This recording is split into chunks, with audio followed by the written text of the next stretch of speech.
Alrighty, well, good afternoon. Welcome, everybody, and thank you for joining us today for our Patriots Week talk, which is Winning the 10 Crucial Days, The Keys to Victory in George Washington's Legendary Winter Campaign, which is a book done by David Price, who has been an historical interpreter for the Friends of Washington Crossing Park since 2014. He leads guided tours focusing on the 10 crucial days of the American Revolution and other historical aspects of Washington Crossing Historic Park in Pennsylvania. He is also a historical interpreter at the Princeton Battlefield State Park on behalf of the Princeton Battlefield Society. David was awarded the National Society of the Sons of the American Revolution Bronze Good Citizenship Medal in recognition of his work as an author, speaker, and historical interpreter.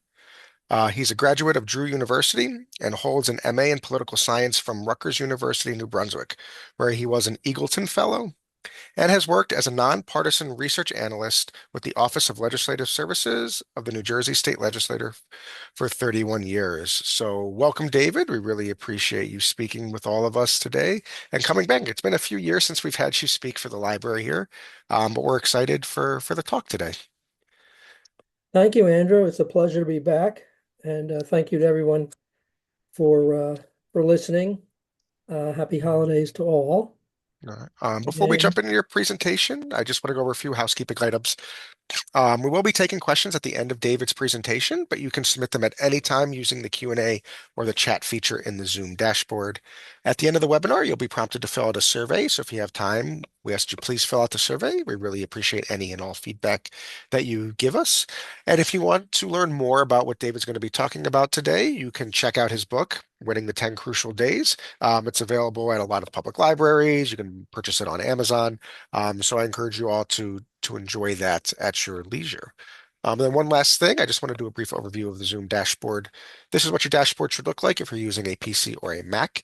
If you're using a mobile device, the dashboard may look a little bit different, but all of the features will still be there. In the bottom left-hand corner, you can check your audio settings. So if you're using an external listening device like a headset or earbuds, you can check to make sure it's connected properly there. At any point during the presentation, if you do have issues, there's a raise hand button here in the middle. You can click on that and that'll alert me. I will send you a message in Zoom and hopefully be able to resolve any problems that you are having. And lastly, as I mentioned, if you do have questions, you can submit them to us using the Q&A or the chat buttons, and we'll be addressing them at the end of David's talk today. So that is now everything that I have for you. So Dave, you can go ahead and share your screen and get started. okay.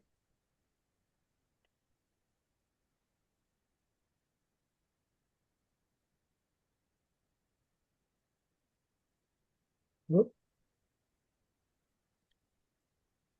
Well, I see it appears in the share screen, share box. Should Should be, it yep, be okay? How's there we that? go. Yep. All right, great. Okay. All right, first challenge surmounted. Um, Thank you again, everyone, for listening. It's my pleasure and privilege to be back speaking under the auspices of the State Library again about a subject that is near and dear to my keyboard, and that is the 10 Crucial Days of the American Revolution, or the Revolutionary War, to be more precise. My latest book, Winning the 10 Crucial Days, is the what I like to think of as the third volume in a trilogy about this epic campaign. The first book was Rescuing the Revolution, which came out, if I remember, back in 2016. Then The Road to Assunpink Creek, a couple years later, and now Winning the 10 Crucial Days. And when I say they're part of a trilogy, they're not sequential. You don't have to read one before you read the other, but they each approach the subject in a very singular way relative to each other and to any other books that have been written about this period. And there have been many fine ones, as you can imagine. So now, given the fact that I've written this trilogy on the 10 Crucial Days campaign, as well as several journal articles during the last decade on the subject, it would seem that I've not only beaten this horse to death, but I've exhumed the body and beat it some more. So someone might ask why, and of course I could answer by saying why not. But in point of fact, I think this is a story that people will always want to read about and to write about because, well, it's a great story.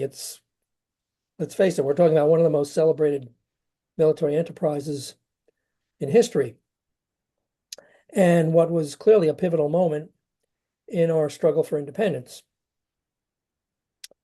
Uh, Pivotal in two respects in particular. First and foremost, the fact that the three victories Washington's army won during this period, its first three significant victories during the period from um, December 26, 1776, which was the first Battle of Trenton, through January 3rd, 1777, day of the Battle of Princeton, reversed the whole momentum of the contest at a time when it appeared that our quest for independence from Great Britain was on life support. And the other thing these events did was to change the whole public image of Washington. So up until this point, he had lost every major battle he had fought.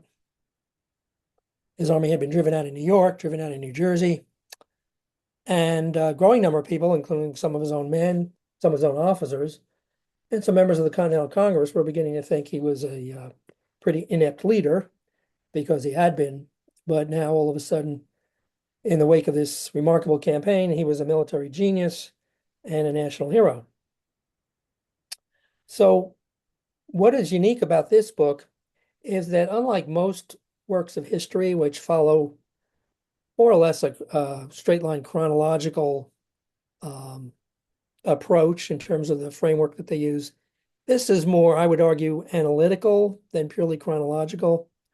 I do provide a brief chronology in the introduction for the benefit of readers who are not familiar with the subject. And then that introduction is followed by a series of 5 chapters, each of which focuses on what I would call a interpretive theme or analytical factor, which in the aggregate, I believe, determine the outcome of this campaign. So that's the basic framework of the book. And then I would mention one of the appendices and Appendix A, I believe, which kind of doubles down on this thematic approach and employs an idea which really wasn't original to me, but was suggested by one of my reviewers. And that is to try to, and I'll admit this is a very subjective exercise, as I say up front in the appendix, try to impart quantitative framework to soft data. And what I mean by that is that I take each of the 5 interpretive themes that around which the narrative is framed and assign points to various elements with each one. And then doing that, I come up with a quantitative figure, which represents a percentage contribution that each of these factors made to the outcome of the campaign.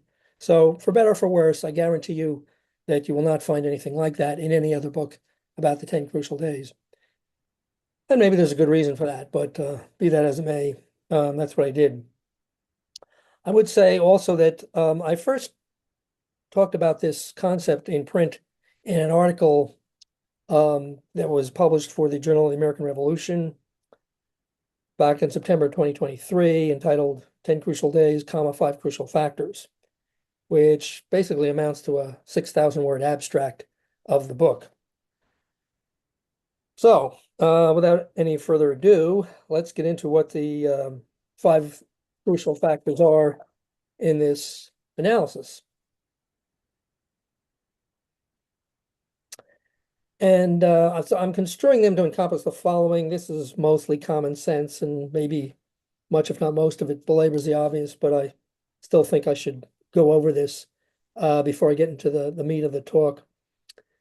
So, and these are in order of priority. That's the order in which they appear in the book, chapter by chapter, and the order in which I'll be discussing them, because I do think that that this is really, as I said, the order of importance that each played in this campaign. Leadership involves the strategy, tactics, character, and competence of American, British, and Hessian officers, the Hessians, of course, being the German auxiliaries, who were not mercenaries, by the way, who were serving with the British Army in North America at the time, as they relate to the events of this period, including in particular in the Continental Army, George Washington, of course, um, his two division commander, I should say, Colonel, soon to be General Henry Knox, commanding the American artillery, one of his division commanders, General Nathaniel Greene, and two colonels who are perhaps my favorite, or one of my favorite unsung American military heroes of this period, Edward Hand and John Cadwalader. And on the opposing side, General William Howe, who was commanding the Anglo-German land forces in North America at the time, his senior field commander, General Charles Earl Cornwallis, the most aristocratic of Britain's generals, Lieutenant Colonel Charles Mahood, who would distinguish himself at the Battle of Princeton, and two German or Hessian officers, Colonel Johann Rall, who was commanding the German brigade in Trenton at the time, and his immediate supervisor, Colonel Carl von Donop, who was headquartered in Bordentown, about 7 miles south of Trenton at that point. So that's leadership. Geography, as you might expect, entails a discussion of the terrain and natural barriers, especially the Delaware River and Assunpink Creek, which at that point was marked the southern boundary line of Trenton. Today it runs through the city, but most of it is underground. So it relates to these natural barriers that impinged on the course of the campaign, as well as the implications of related events for the people who were living in the area and how they responded to those. Weather, well, that's how the natural elements, including temperature, precipitation, river ice, and road conditions, impacted Army maneuvers, the nature of combat, and the readiness to fight.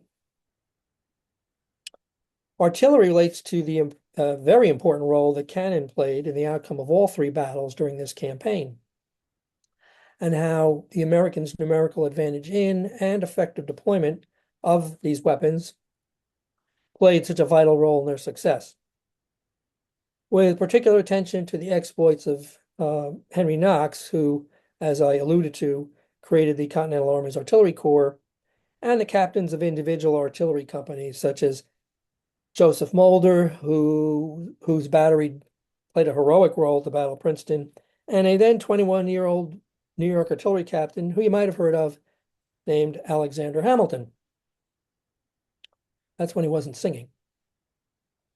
And the last factor would be contingency, which is an elegant term for what might otherwise be called dumb luck, which obviously overlaps with the effects of weather, but is a broader concept because it also embodies decisions and non-weather related events that, in this case, redounded to the benefit of the Continental Army. Now, to be sure, questions will arise about the precise meaning of these terms. For example, to what extent should leadership at a conceptual level involve a consideration of individual temperament, ability, and qualifications, as opposed to concentrating on things like strategy and tactics? And is contingency more than sheer chance or luck? Then, too, these factors overlap. For example, where does one draw the line between weather and contingency, or between leadership and the use of artillery, or between leadership and a decision to take advantage of certain geographic features? I do not attempt in the book, nor will I try to do so in this talk, to draw fine distinctions between these interpretive elements, because frankly, I think it would be an exercise in futility. But notwithstanding that, I hope and I believe that this framework may help us better understand the military action that occurred during perhaps the 10 most remarkable days in American history, or certainly American military history.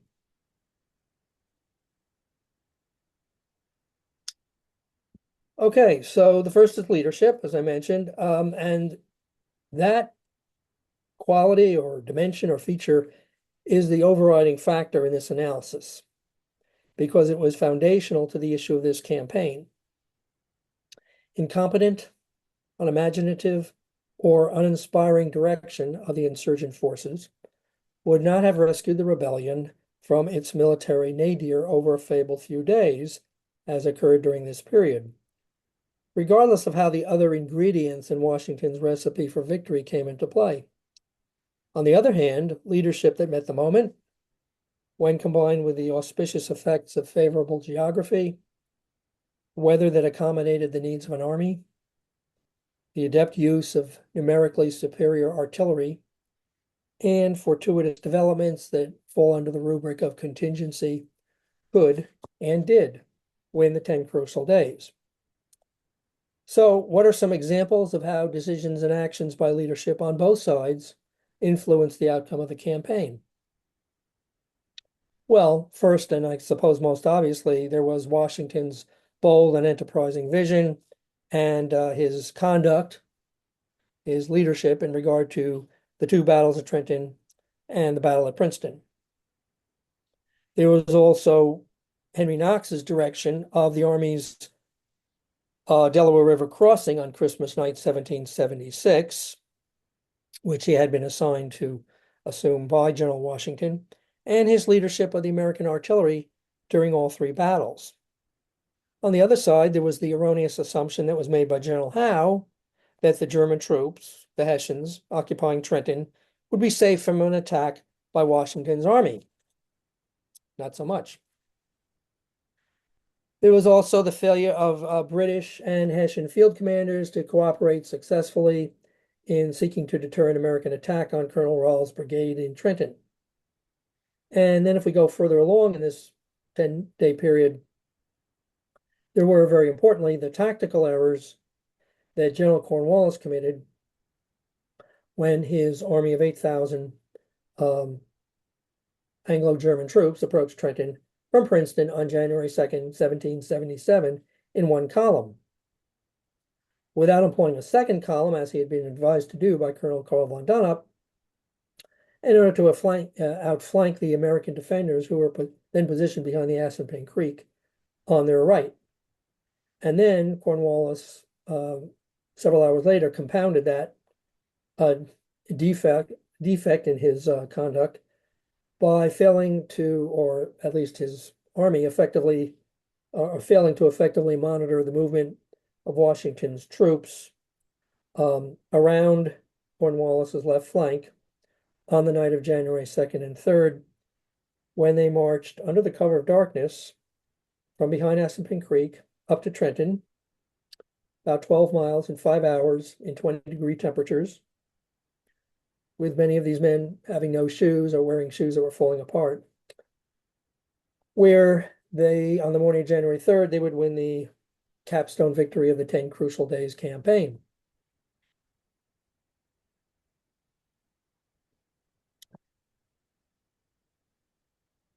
Now, when we get into geography, the good news for Washington's adversary, General William Howe, in December 1776, was that his successful invasion of New Jersey had penetrated some 80 to 90 miles from the Hudson, then known as the North River, to the banks of the Delaware at Trenton. The bad news was that he now had to assume the burden of securing such a wide swath of territory and to protect those loyalist, or as they were sometimes known, Tory, that is, Crown sympathizer residents, who resided in or near the occupied region, without having an army large enough for this undertaking.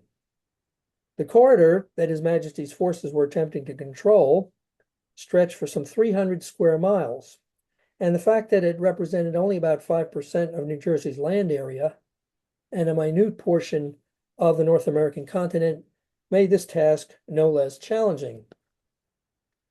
This was especially so given the threat and actuality of continual harassment of Rahl's brigade by New Jersey militia and the exposed position of that brigade as it was occupying Trenton and as such isolated at the westernmost end of the Anglo-German troop alignment that was spread out over a series of outposts or cantonments, as they were then known, that stretched from below Trenton, from Bordentown, all the way up to Perth Amboy, or Amboy as it was then known on the coast.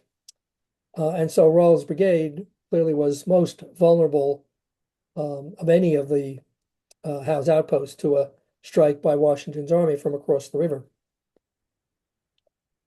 Some examples of how geography influenced the outcome of this campaign.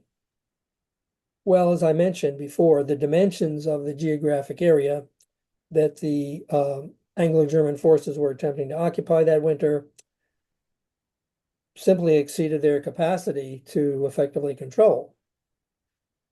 Related to that was the distance between these outposts or cantonments occupied by the Crown's forces that rendered the most exposed posts, particularly Trenton, at the westernmost end of this alignment, especially vulnerable to militia raids and ultimately an attack by the troops of the Continental Army. There's the fact that General Howe's troops were unable to pursue Washington's army when the latter retreated across the Delaware from New Jersey to Pennsylvania to elude the pursuing enemy. And this was before this period when Howe failed to follow up because of a lack of boats occurred during the second week of December, between the 8th and the 14th, roughly, before Howe's troops went into winter quarters. Going further on this period, when we get to January 2nd, the day of the Second Battle of Trenton, or the Battle of Assunpink Creek, as some people like myself like to call it, there were the swollen and rapid currents of the creek that posed an obstacle to the effort that Cornwallis's army made to cross the creek in order to probe the American defenses and try to find a potential weakness in their alignment. And then finally, and this is a point that I don't know that I've ever read about in any other account of the 10 Crucial Days, but there's the fact that when we get to the Battle of Princeton, the capstone engagement of this campaign on January 3rd, where Washington's army had a significant, and by significant, I mean at least 4-to-1 numerical advantage over the Cornwallis's rear guard, whom they were fighting in this battle. That much larger American force did not encounter any significant or natural or man-made impediments on this battlefield, which comprised two farms, the Clark brother farms, William and Thomas Clark, that would pose any significant difficulty to the rapid movement of a numerically larger force, such as the one that Washington had in this battle.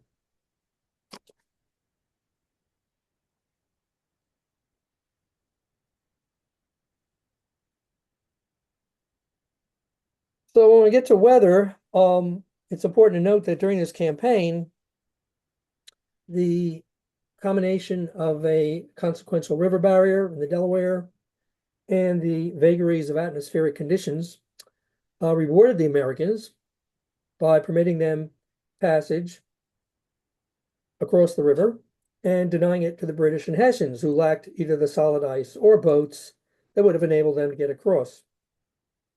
And then the river, from Washington's standpoint, conveniently waited to freeze over until after the rebel army had driven the enemy from the area, and indeed from most of New Jersey. So to that extent, I suppose one might say that Britain's hopes for vanquishing the rebellion at this point were, in a manner of speaking, skating on thin ice. Some examples of how weather influenced the outcome of the campaign. Well, as I mentioned, there's the very significant fact that the Delaware River did not freeze over until mid-January, after the King's troops were no longer in position to take advantage of that by marching across from New Jersey to Pennsylvania.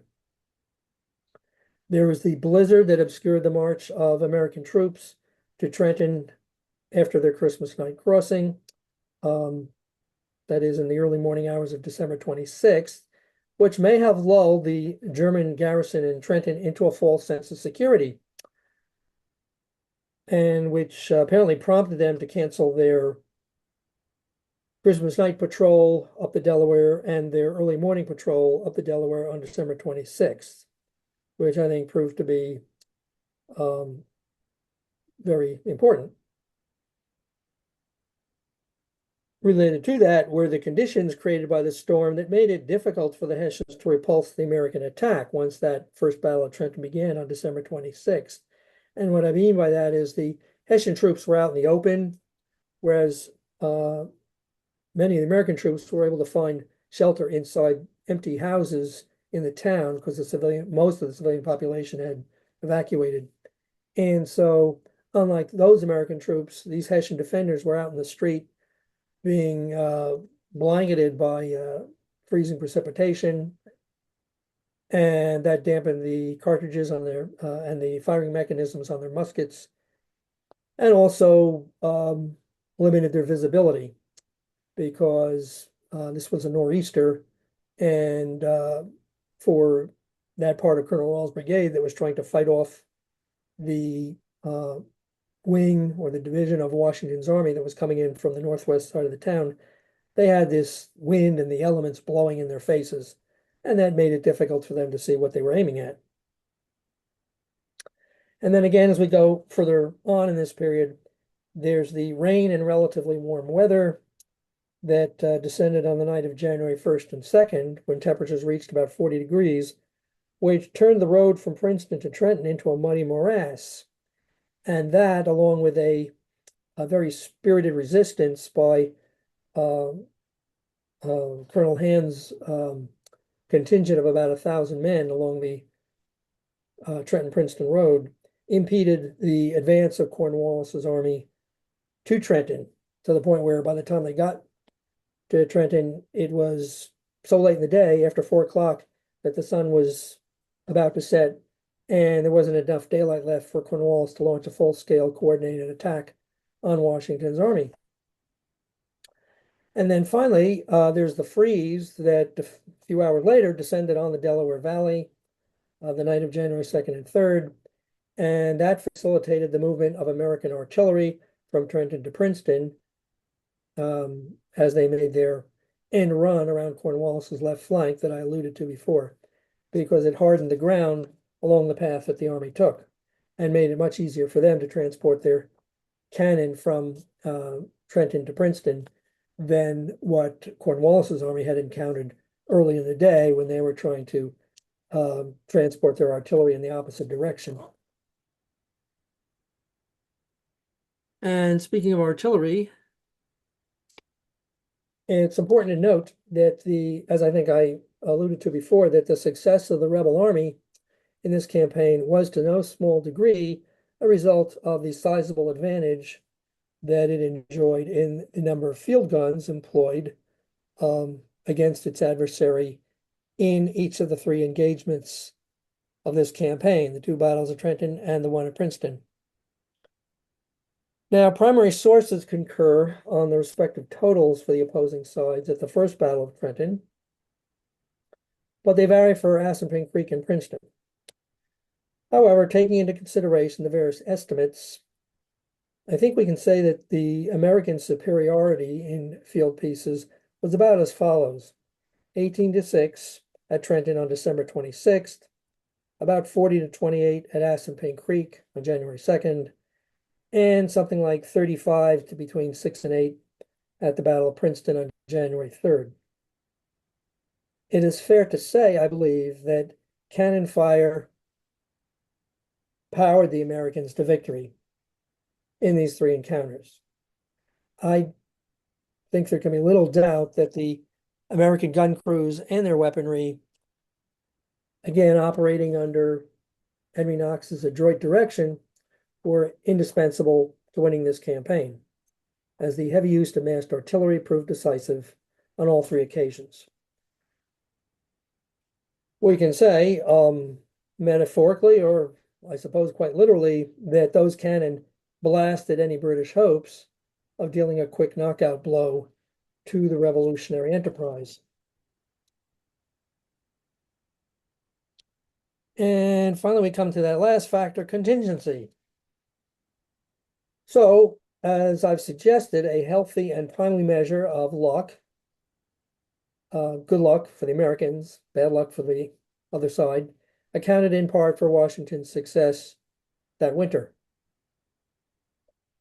The insurgent victories at Trenton and Princeton were aided by key determinants over which Washington's army had no control, specifically the impact of weather on the circumstances surrounding these encounters, as I've mentioned, and decisions by opposing officers, as I also mentioned, that created opportunities for the rebels to exploit.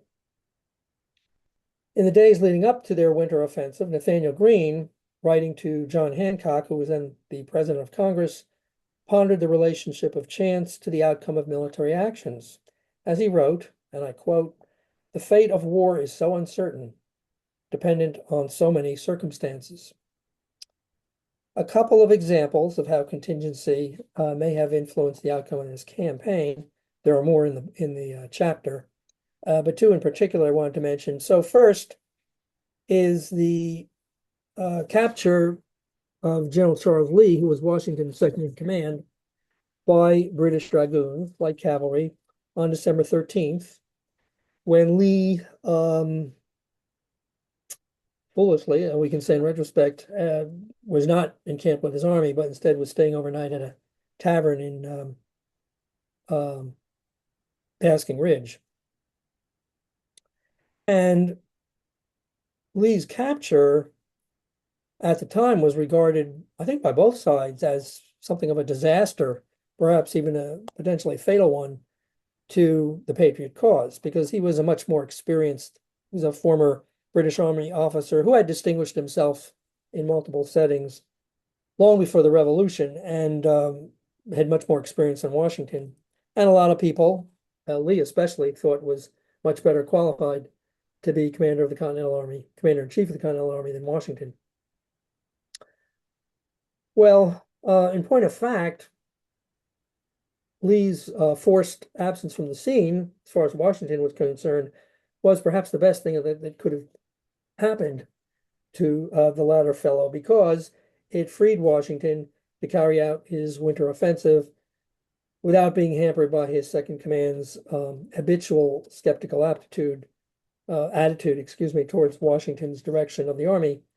And it also expedited the arrival of desperately needed reinforcements for Washington's army that made it possible for him to carry out his winter offensive. Because once Lee was captured, his second in command, General John Sullivan, promptly marched Lee's troops, some 2,000 men, which Lee had been taking his own sweet time bringing across northern New Jersey from the other side of the Hudson River. Sullivan, unlike Lee, didn't waste any time. He took those troops, crossed the river, and marched down the Pennsylvania side to join up with Washington. The other example of contingency that I wanted to mention was a raid that occurred on the Hessian outposts on the northern edge of Trenton late in the day, around dusk, as darkness was setting in on Christmas Day, 1776, which was unknown to Washington. This was not part of his plan. They were not operating as part of his main force, the 2,400 American soldiers who had crossed the Delaware at McConkey's Ferry on Christmas night.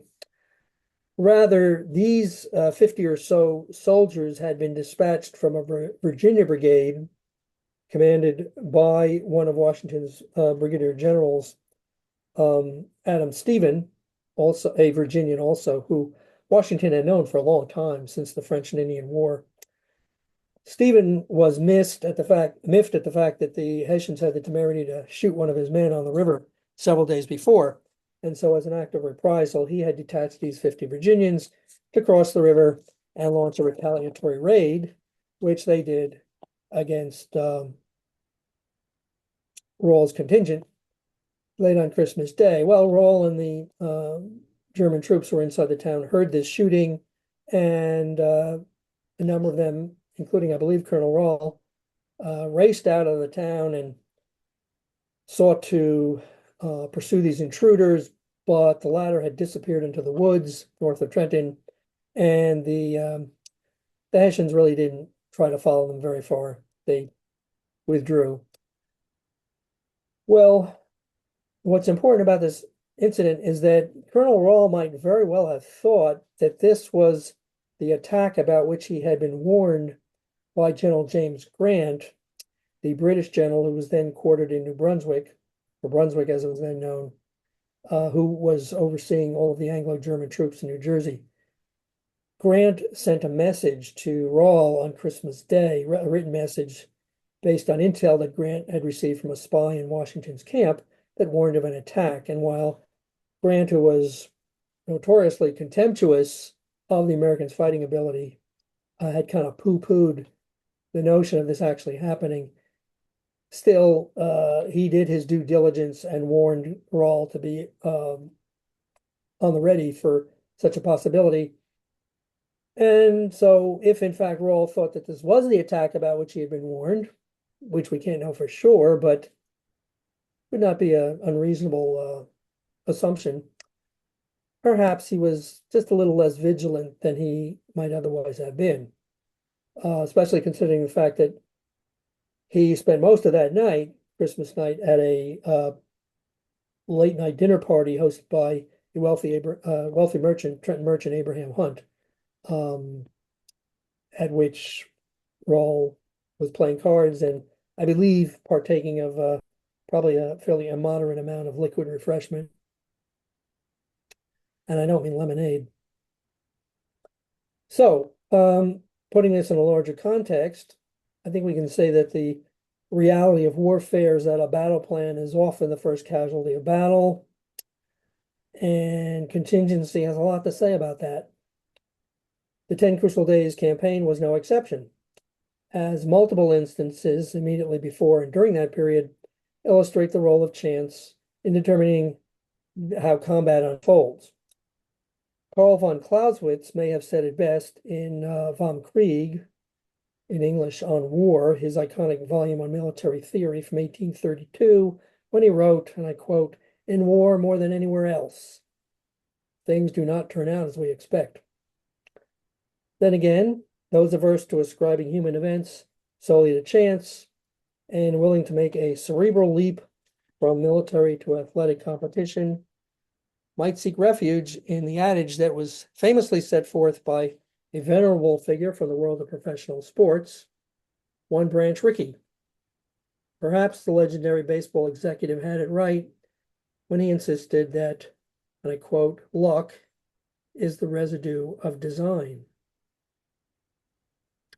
And perhaps a somewhat parallel observation was made many years before that by the Roman poet Virgil in the Latin, in his poem, the Aeneid, 19 BC, when he wrote the following Latin proverb, and I apologize in advance for butchering this because I didn't take Latin in high school.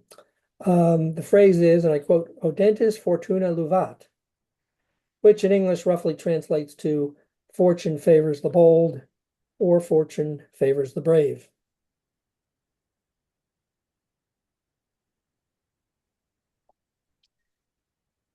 This is probably my favorite quote about the 10 Crucial Days campaign, and of course, it comes to us from an Englishman, um, British historian George Trevelyan, who made this observation in his celebrated multi-volume work on the American Revolution around the turn of the 20th century.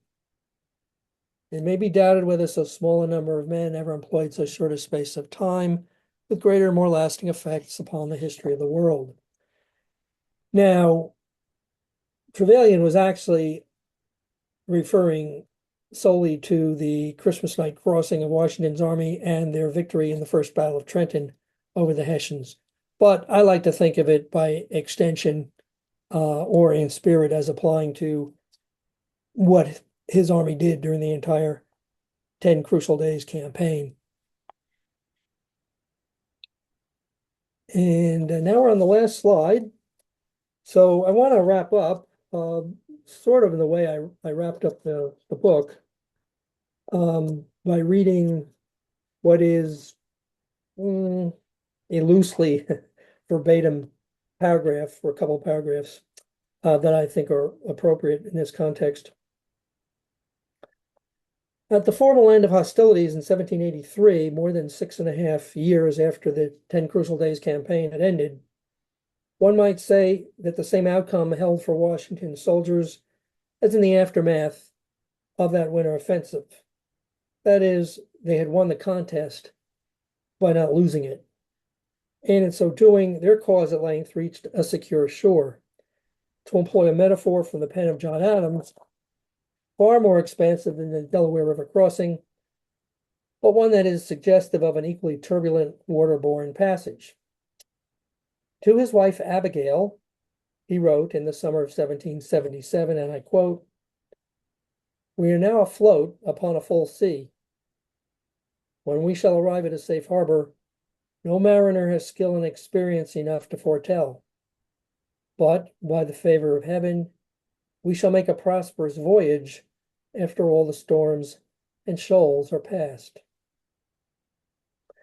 And with that, I want to thank you for listening. That concludes my formal remarks. And I gather at this point, we'll go to Q&A if anybody has any questions. So I guess I'll turn it over to Andrew. All right, thank you so much, David. If anybody does have questions, you can send them to us using the Q&A or the chat portion uh, of the Zoom dashboard, and we'll be happy to address it. Um, is the John Honeyman spy story a total myth? Hmm. Uh, Depends on who you ask. Um, that's the short answer. There are obviously people who swear by it. In fact, I attended a presentation by a gentleman whose name escapes me at the Old Barracks Museum on this subject um, several years ago, and I think he's done that. He may have done that on multiple occasions. I guess I go by David Hackett Fisher um, in his book Washington's Crossing, which won the Pulitzer Prize for History in 2005, and which is the Bible for people like myself who are historical interpreters up at Washington Crossing Historic Park. And as I recall, he doesn't mention Honeyman at all in his narrative. He does mention him parenthetically in the one of the source notes. And his conclusion is that, and I'm sure he's in good company among recognized historians of this period, at least contemporary ones, that there just isn't enough firm historical or historiographic evidence to conclude that was in fact a true story. But as I said, excuse me, there are plenty of people who would vehemently disagree. And I'm an agnostic on the subject, but if I have to take sides, I'm going to go with Fisher on this.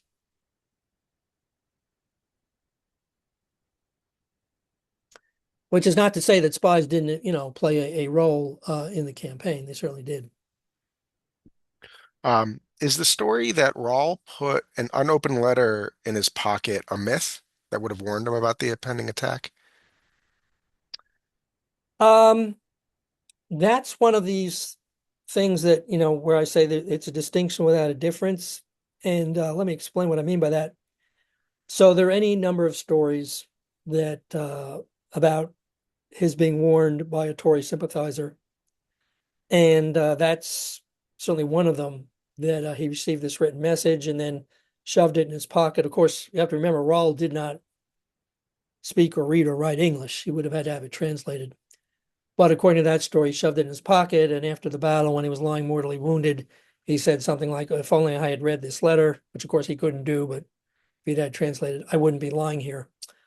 The reason why I say it's a distinction without difference refers back to that example of contingency that I discussed in regard to the raid by Stephen's skirmishers late on Christmas Day, 1776. We know that I mean, it is documented that Rawl received that written warning because Colonel Joseph Reed, who was the Continental Army's adjutant general, discovered that correspondence when he was in Trenton the day after the battle. And he, that being the case, as I said, it would have been entirely reasonable, although we can't document it. I'm not aware of any primary source that does that, but it would have been reasonable for all to conclude that that was the attack about which he had been warned. And if that were the case, then even if someone had, um, gone to, um, well, his headquarters or Abraham Hunt's house, I guess it was, late on Christmas night to deliver this letter, even if Rawle had had it translated for him at that point, my thinking in this context is that he would have concluded that, hey, that's not telling me anything I don't already know. So, so I don't know. These stories about his being warned by the civilian population are legion. Um, I can't answer categorically whether any of them are true or not, but we do know that the written warning he received from Grant was real, and so I guess that's how I would answer it. Um, what experiences of Washington during the French and Indian War contributed to his success relative to your thematic factors as it relates to this campaign? Uh, well, the fact that he was able to stay alive, which he almost didn't do at the Battle of Monongahela in 1755. Um, that's an interesting question. Well, I think that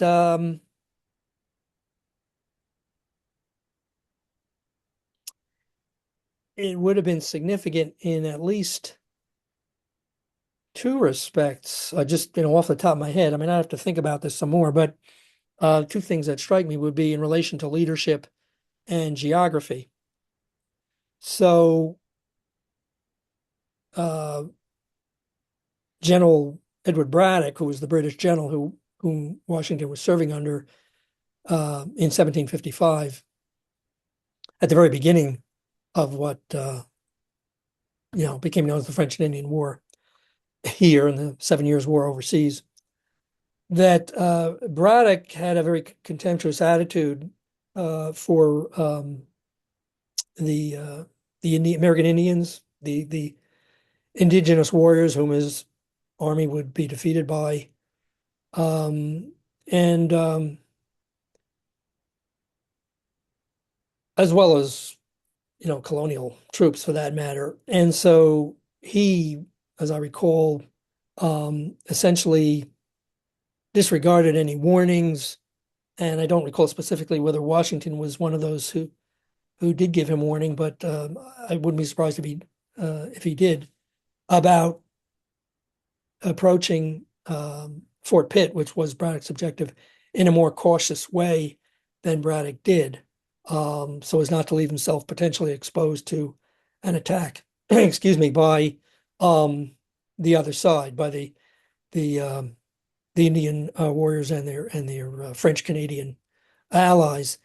Washington had unlike Braddock, had some experience with them prior to this occasion, and so I think uh, whatever advice he gave Braddock would have been well taken by Braddock, but he didn't listen. And then the other thing would relate to geography because the way I'm not an authority on this, but as I recall, the way Braddock's army approached their objective, they did it in a way that allowed the enemy to take advantage of the geographic features, that is the heavily forested terrain where the other side was positioned, and from there they were able to ferociously attack Braddock's troops who were out in the open, while French and Indians were under the cover of the this protected forest terrain. and what resulted was a slaughter in which Braddock was killed. Washington had, as I recall, two horses shot out from under him and four bullet holes through his coat. And but he survived, and as I recall, he believed that that was an indication that Providence had spared him for to do something else, something greater. And I guess if you believe in Providence, that was the case. Hear little about how patriot or loyalist civilians helped the Americans and British respectively.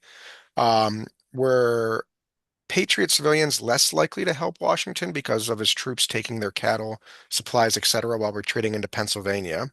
And the other half is, did loyalist civilians provide spies or aid to the British by telling them about the geography of New Jersey?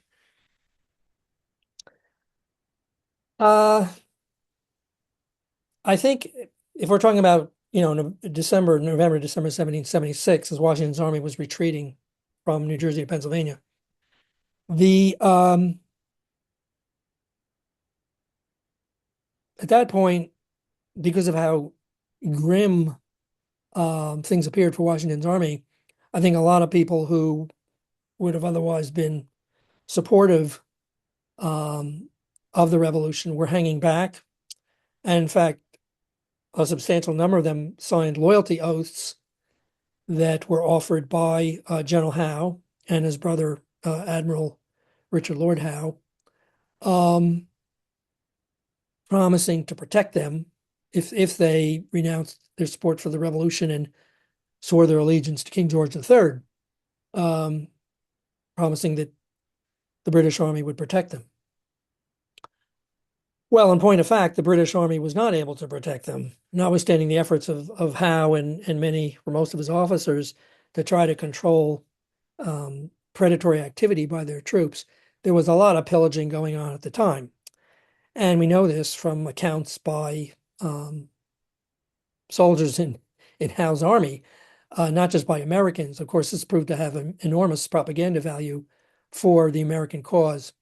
And and the effect of this was to cause the New Jersey militia to rise up in December 1776 and begin a series of continuous retaliatory raids, pinprick attacks, to be sure, against the Rawls Brigade in Trenton, to the point where they had people shooting at them almost every day. And if they sent um, troops into the countryside to forage or to carry dispatches, say from Trenton up to the British outpost in Princeton, they were subject to attack by the militia.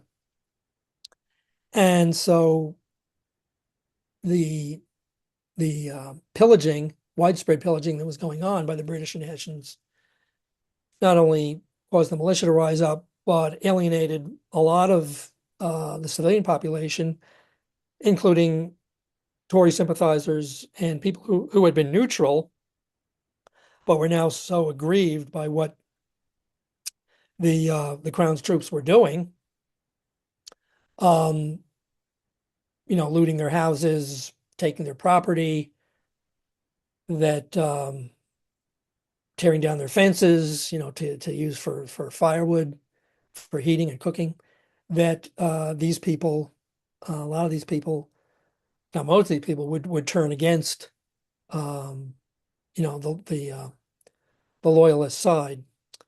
So now Washington's troops, of course, throughout the war, did commit predatory activity against um, loyalist civilians when and where there were no British troops to protect them.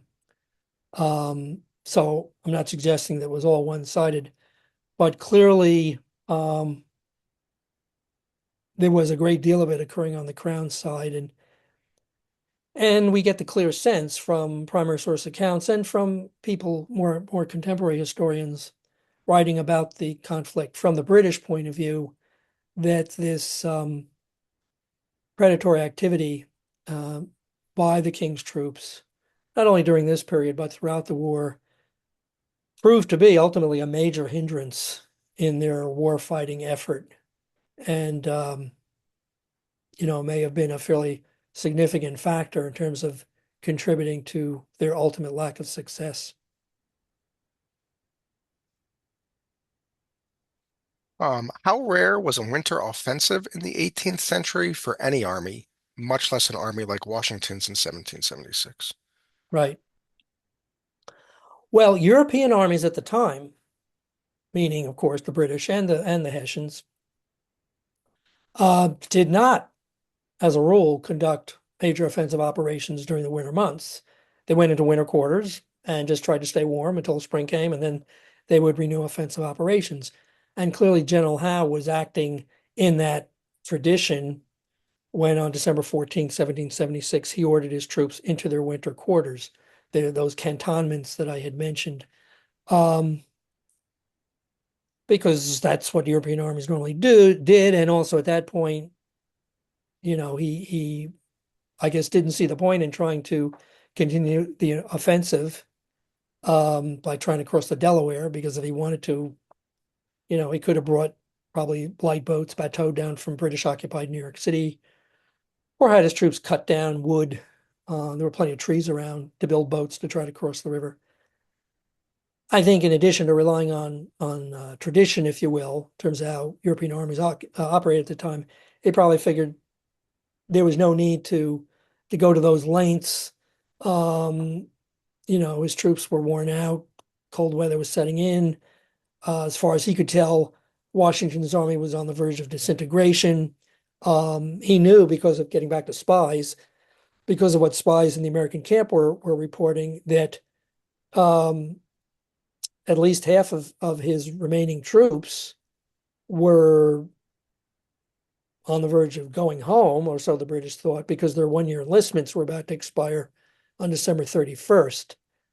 And I think Howe probably figured, well, they're so close to being able to return to the safety of their farms and villages, and they must realize that the war is virtually over. So why would they stick their necks out by, participating in an attack against one of our contingents?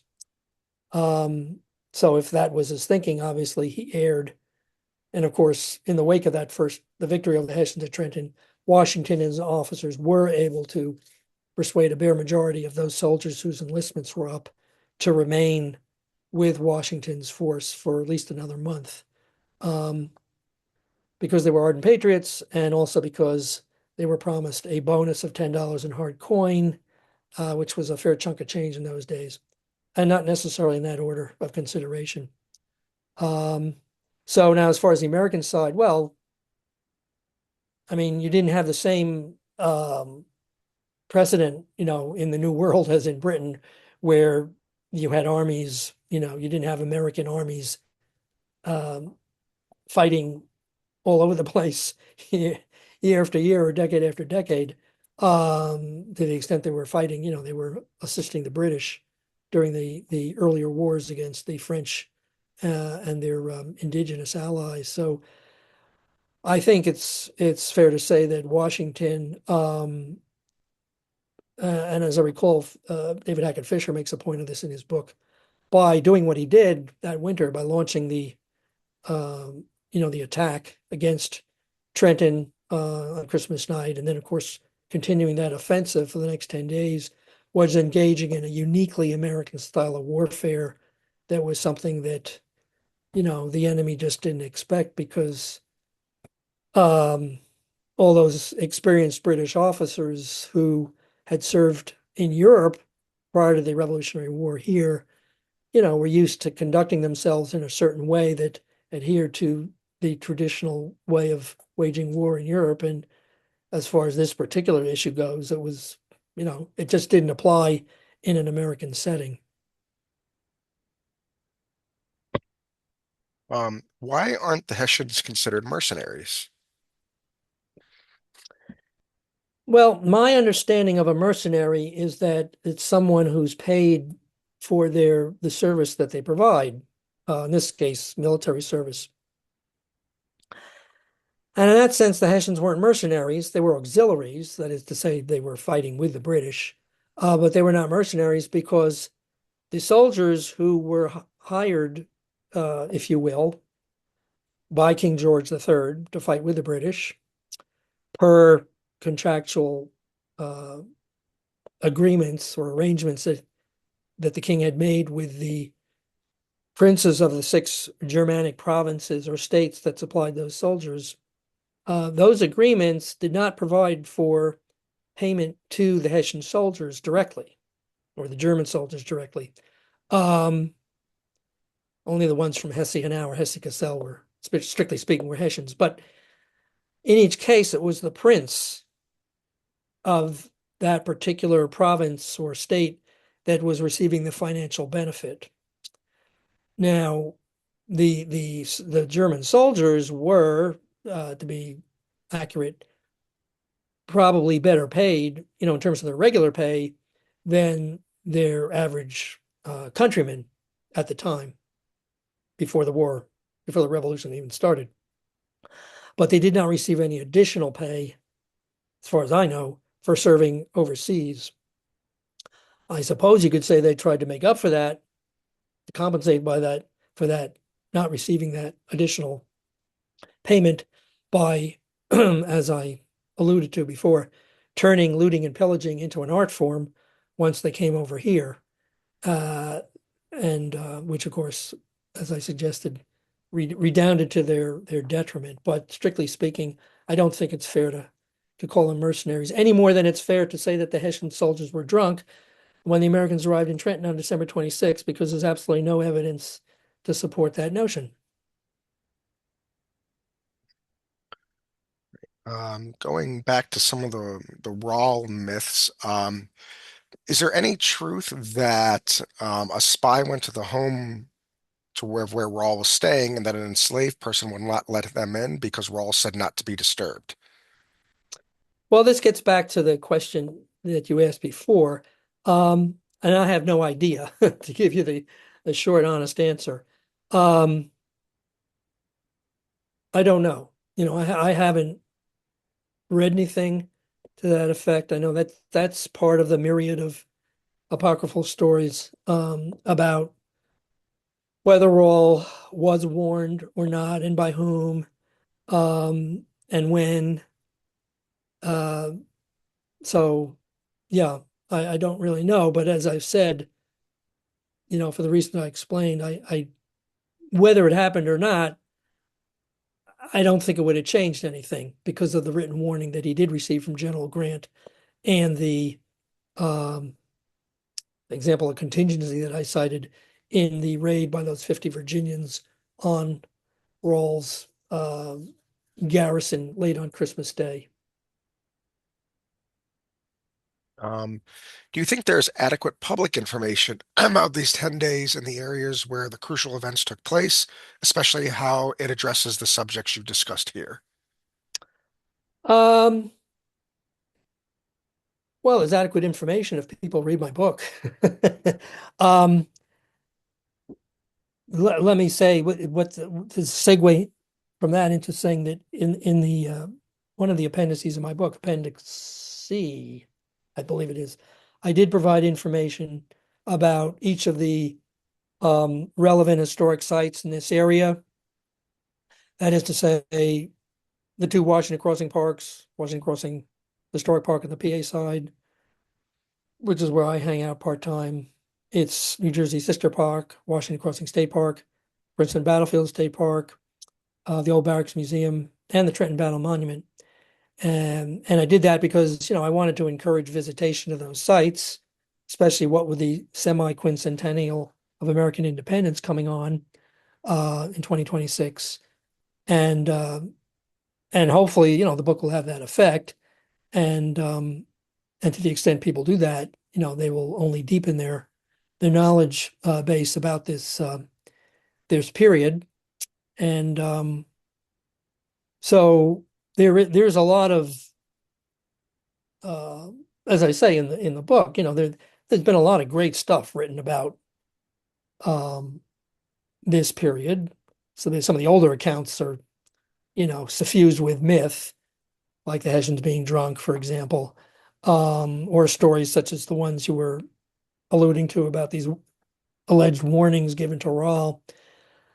But looking at more contemporary accounts, and I would just mention a couple of them in addition to mine. There's, as I said, there's the Fisher book, which won a Pulitzer Prize, and there's a book that was written after that, came out in 2018 by another author who's local to this area and a friend of mine, historian Larry Kidder, who wrote 10 Crucial Days, Washington's Vision for Victory Unfolds.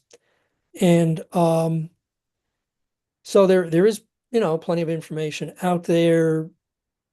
The other accounts don't quite, they don't use the same framework that I do. But if people want to, really learn more about this, there are resources out there between these various historic sites, um, and these books. And if I can throw in a word of promotion that I'm sure would be appreciated by the Princeton Battlefield Society, for anybody who's local to this area, the 10 Crucial Days neighborhood, as I call it, this coming Sunday, January 4th, will be the annual Princeton Battle reenactment. And in fact, I will be there signing and hopefully selling copies of this book at the what's called the Captain's, no, I'm sorry, the General Store, or the General Store, which is one of the tents there. And so there's information available online about that event on the Princeton Battlefield Society website, and that's become a very big, quite a big event.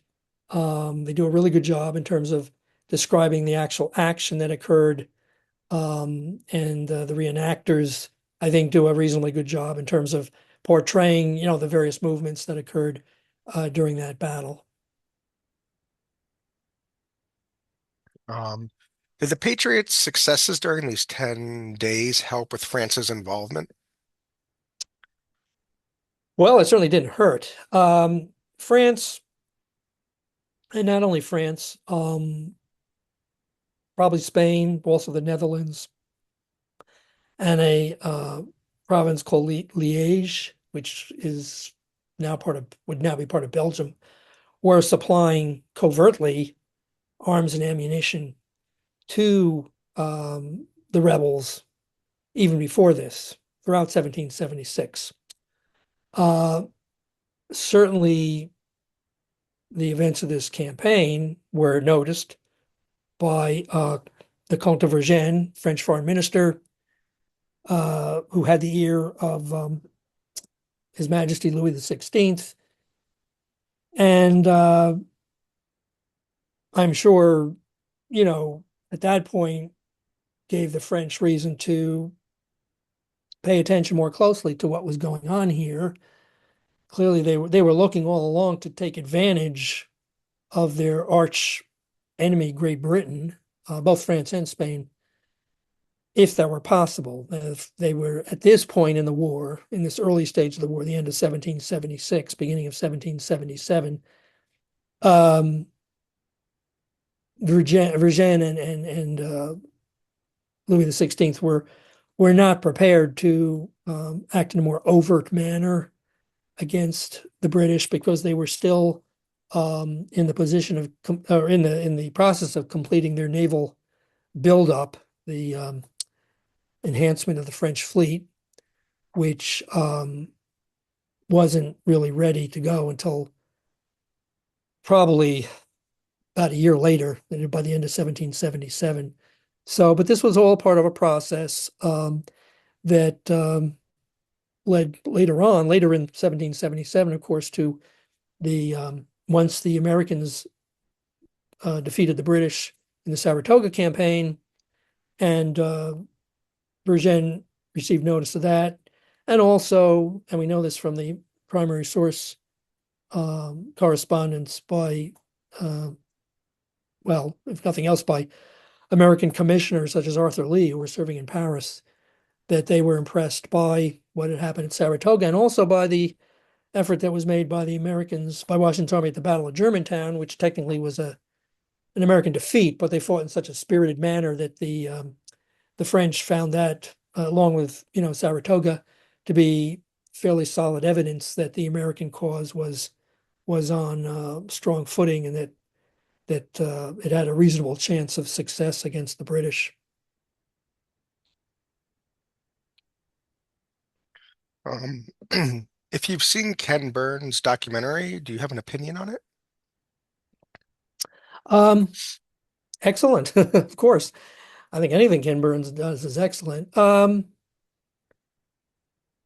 I suppose I'd have to go back. I watched it once and I watched the whole thing. Well, 12 hours, I think.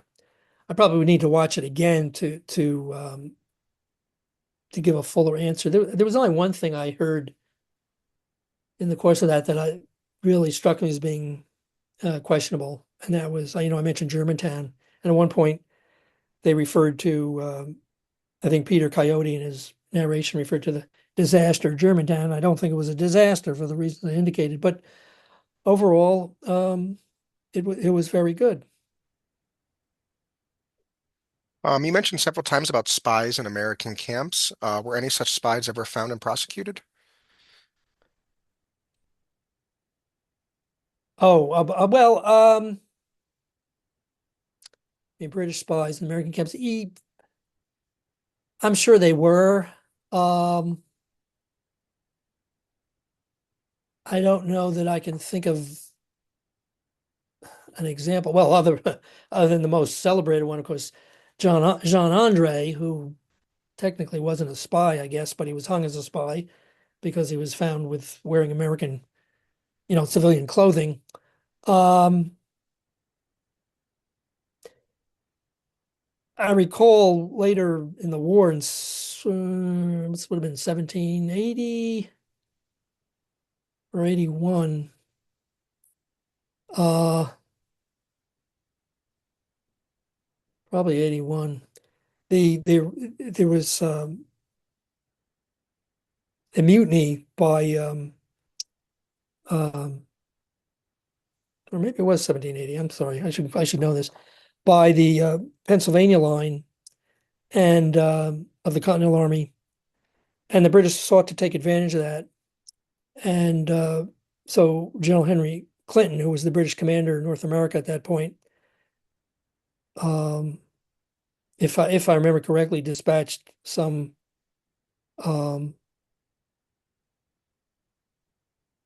some you can call them spies if you want, but um, agents, if you will, to approach the mutinying American troops and to try to lure them into changing sides, and offering them all kinds of rewards if they did so.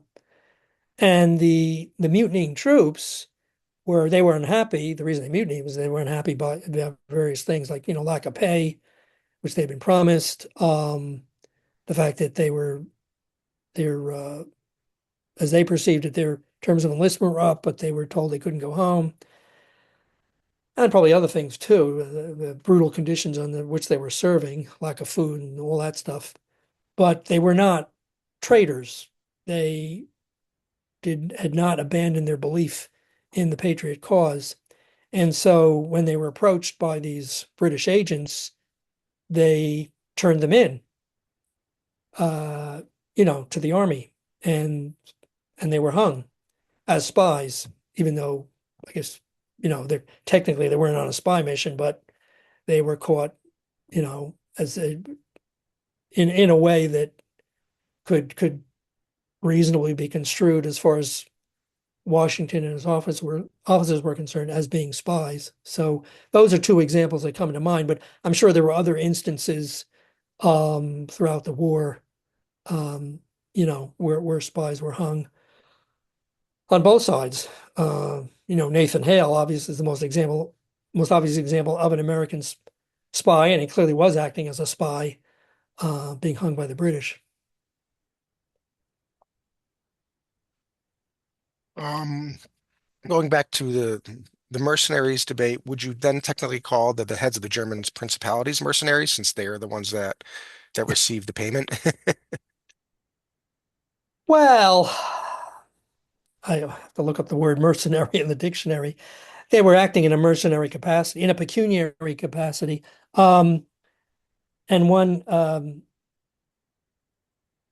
well, humorous, I suppose, or ironic aspect of this is that the agreements that they signed with with the British Crown provided that these princes, in addition to receiving a certain amount of compensation for hiring their soldiers out to the British, and this apparently was a common practice among these German princes in the 18th century, that they also would receive, under the terms of the contract, an additional amount, a bonus, if you will, for any of the soldiers who were incapacitated or killed.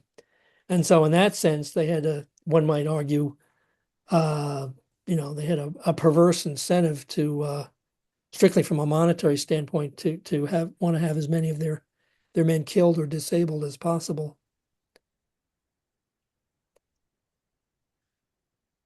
Did loyalists from Monmouth County, either the New Jersey Volunteers or other units, play a role in fighting against washing during this campaign?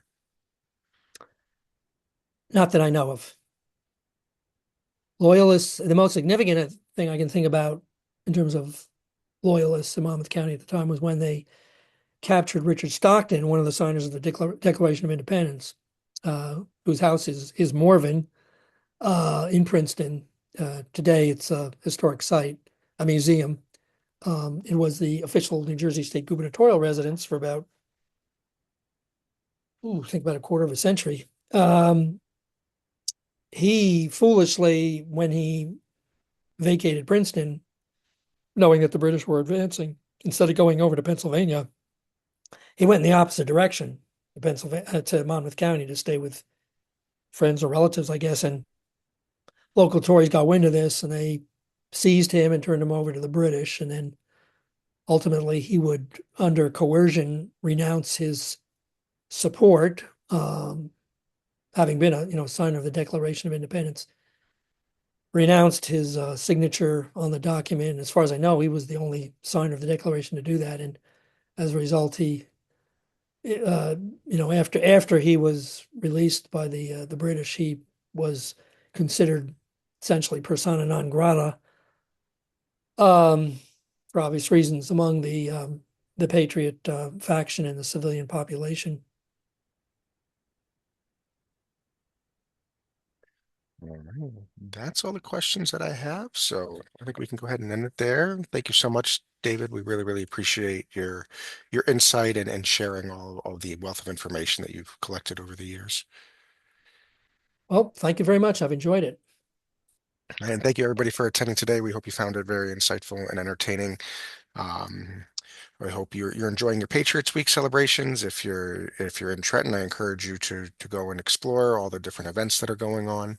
And everybody be safe, be well, and get ready for Rev 250 as it unfolds next year. Take care.